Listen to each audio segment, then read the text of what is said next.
Well, hi friends, Doc South here, and I thought I'd mention a few stories that hopefully I haven't told you a thousand times before about my son Burgess. Pretty soon he's got a birthday coming, bless his heart, and I he was a trip as far as being a kid. Oh my gosh, I tell you, he was all right. And his sister too, Sonny, same thing. All the time into stuff. Oh my gosh. Uh, they were they were always up to it. And very, very, both of them, very good at getting really involved in something they like to do. For Burgess, let's say it was fishing, okay, or singing. He actually, this I think this would be a good story for him. And we'll have to get to Sunny. I'll have to think of some stories for Sunny too, because oh, she's a trip as well. Um, Burgess, though, yeah, I worked as a DJ, as many of you know, generally a volunteer DJ or at small stations, big in their locale, but not nationwide or anything. I had an internet station too for a while. Um, and I think so. Burgess he may have gotten this performing thing from me, but then now that I think about it, his mom, my ex-wife Molly, actually she used to sing in a group too. So I don't know. I think maybe it just came natural to him. But Burgess, I know one Christmas, one Christmas, I got him one of those electric organ keyboards. I had enough money to get it. They were about $100, if I recall right, which was a lot of money back then. And I had to kind of watch my nickels. But I figured, well, I know Burgess is very, very keen on tunes, so I'll get him one of those keyboards you see at the music stores. I'll get him a relatively not necessarily a cheap one, but one that plays well.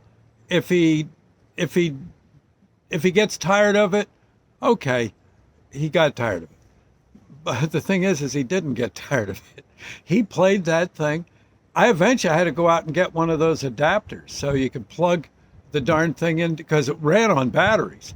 Yeah, and we were buying batteries right and left. I finally said, "Wait a minute, there's got to be a better way here, kid." He said, "Well, wait, I'm gonna want to play." I said, "Yeah, I know. Let me." Yeah. I think he was about 10, 11 years old, something like that. And so I got him.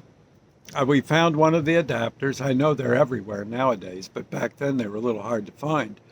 And we used that to keep him going. And he would just lock himself in a room and play and play and play that thing. He did the same thing with video games prior to the music, if I recall right.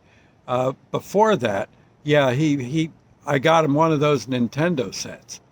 Yeah. Oh my God, he played that till in the middle of the night. You'd have to go into his room and tell him, "Look, at least put it on silence, will you, Dad? I got to hear the sound so I know what." Yeah, I said, "Oh, okay, just kind of turn it down a little." Do they got headphones for these things? Yeah, I think maybe you could get a headphone. That. Yeah, and oh my gosh, but with music, he just kept pushing and pushing and pushing. The envelope, learning that keyboard, and frankly, he was pretty darn good after a while. Yeah, I thought so. And then Sandy, of course, Sandy came into my life, and we started out being junk dealers. That's sort of how she and I met. And somewhere in a house we were cleaning out, they had an electronic organ, but I mean an electronic organ. This thing had like 3 or 4 rows of keys. It had all different switch to flutophone, switch to banjo, flip. You could do like a trillion things with this thing. The only thing was, it was about 5 foot wide, about 5 foot wide and about 8 feet high. Yeah, it had all these shelves and stuff on it, and oh my God. And I'm thinking, Sandy, the kid's going to like this. She says, yeah, you're right, but oh my God, she says, lift it. I said, did you already try? She says, yeah, you try. I go over, oh my God. It was so stinking heavy. We eventually, I think we got dollies, and I think it was downstairs in someone's house. I think we had to get it up the steps. one misstep, and I would have been crushed. Yeah, of course I was the guy on the bottom, pushing that thing. Sandy's tugging and pulling and groaning. The guy who owns it kept saying how his leg hurt. So I'm figuring his leg hurt because that thing probably fell on him once or twice. Anyway, we get it out of the house, into the van, just about blow my tires, and we get it over to my house. And I don't think, no, Burgess was living with me then. Yes, he was in his early teens. And again, the keyboard, all night long with that keyboard. And, well, he comes, I said, oh, there's something came for you in your room. You better go get it. He says, what, a subpoena? I said, no, the cops say you're okay. You're clear. He said, well, thank heaven. Oh, the cops and him were on a first name basis. Yeah. Well, see, Burgess liked to skateboard. Yeah, and the cops didn't necessarily like the idea he was skateboarding on a public road. Yeah. It's not necessarily where they want to find you doing that kind of thing. And they were always good about it, but, yeah. But so he thought maybe it was a subpoena or something on the bed. He goes walking in the room, and Sandy's there with me, and I go, 1, 2, whoa! You hear this? Whoa! Oh, what? Look at this! And you hear the door shut, and he must have known how to set it up. Maybe a friend had one, and he's moving all the keys, the switches and stuff. Pretty soon it's like the Phantom of the Opera's in his room.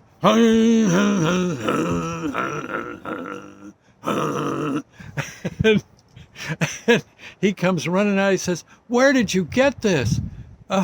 Wow. I said, "Well, we picked it up at a house call. Yeah, make sure you thank Sandy. She about got crushed 4 times." And he said, "Oh, thank you. Oh, thank you." And boom, right back in. Door shuts. And pretty soon he's playing all these little boogie tunes and stuff. He was just having a time. And that actually, all that music did him quite well. He was, he made a record or two. I think self-published them, but sold them rather well at his gigs, his in-person gigs. He did okay.